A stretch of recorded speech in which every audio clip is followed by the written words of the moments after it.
Hello everybody, I'm back, as you can tell from the changing background. I'm back from university for 3 weeks. So before I start, I did just try and record this video, but it was 23 minutes long and it didn't upload properly. So I'm going to try it again, and I'm going to be as quick as I can. I want to get this done in about 6 minutes, because I wanted to do it today, because today is the 26th of March, and 10 years ago today was the first broadcast of the first episode of Christopher Eccleston's series of Doctor Who, which was the first series that I really got into, the one that introduced me to the show. And since they're not doing anything for the anniversary, since we had the 50th just recently, I thought to commemorate it, because it really did have a big impact on me, and Christopher Eccleston is my Doctor. I've got the years. And yeah, so he was the one who got me into the show. So I thought I'd do a review of each episode of the first series over 13 weeks. And apologies for the light as well. It's starting to get dark outside. But yeah, I wanted to get this done today, because today is the 10th anniversary. It's 10 years ago today it was first broadcast. So I'm going to do this really quick. Just talk about some of the main points. Everything about this first episode, Rose, was just really good for the 21st century audience. It really brought people back into the world of Doctor Who, people who'd never been there before, people like me, who I was 9 years old, who had never really watched Doctor Who before ever. It really did well for everybody. The theme tune was amazing. I don't think I'd ever heard anything like it before, ever. It was just such a brilliant theme tune. As soon as the programme started, that's the first thing you heard. The titles with the TARDIS going through the time vortex. Just a fantastic theme tune.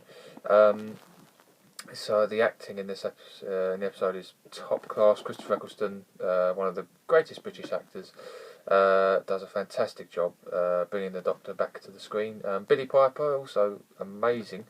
She hadn't really had any acting roles before this. She was a pop star, and yeah, it's the first real acting job she actually had. So yeah, they were absolutely brilliant. The story as well was just very well told. It was an Auton story. They were in a John Pertwee episode in the 70s, and also there was just so many things that people new to sci-fi could grab onto, like me, 9 years old. As I said, the theme tune just sounded amazing. The score throughout the whole thing was very modern as well. It was brought to life everything that you saw on screen. Christopher Eccleston, as I said, brought life back to not really back, I mean, never really got, but because it had been off screen for so long, he really brought the Doctor back to life. And the speech he gives to Rose about the Earth spinning and feeling it, he can feel the Earth turning.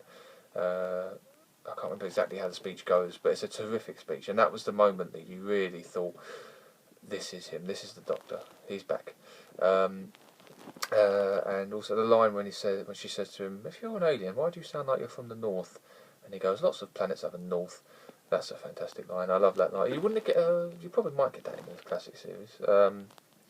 But yeah, when the TARDIS is first introduced, I love that, the way it's shot. First of all, she walks in, but then the camera is inside the TARDIS, and you just see her looking in. You see her looking around, and she runs back out again, and you don't know what she's seen. She's walking around. I didn't know what was in there. I'd never seen the inside of a TARDIS before, 9 years old. She walks outside the box. All I knew was it was bigger on the inside. She walks around the box, and then when she walks back in, she looks at it, and then the camera follows her in. It follows her from behind, and you see the TARDIS for the first time, and it looks amazing. It really does. I'm sure you've already seen what it looks like. If you're watching this review, you know. But that was, yeah, really good. And there's no dialogue either while the camera pans around the TARDIS. You just have time to take it all in and think, wow, this is really good. And also with, I can't really say because I'm already nearly at 5 minutes. That was a highlight for me. And yeah, just everything about that episode was just really nostalgic for me. Whenever I watch it, I just always think about the first time I saw it. It introduced me to sci-fi. It really did just have a really big impact on me, and to this day Christopher Eccleston will always be my Doctor. So that's about it. Hopefully I've got a new camera recently, and once I've got that set up, I should be able to do a bit longer videos, because I'm shooting on my iPad at the moment, so it's a bit difficult doing long videos. So when I get my new camera set up, I should be able to do longer videos, and then in the next few weeks I might be able to go back and talk a bit more in depth about this episode, which I would like to, because it was the first one that really did have an impact on me. But I wanted to put something up today, because today is the 10th anniversary.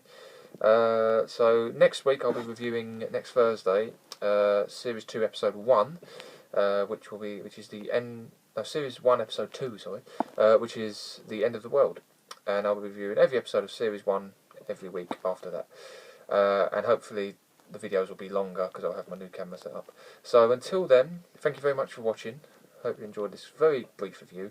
I'll hopefully come back to talk a bit more about this episode, as I said, in the next few weeks. But to everyone watching, Happy New Who Day, and I will see you all next week.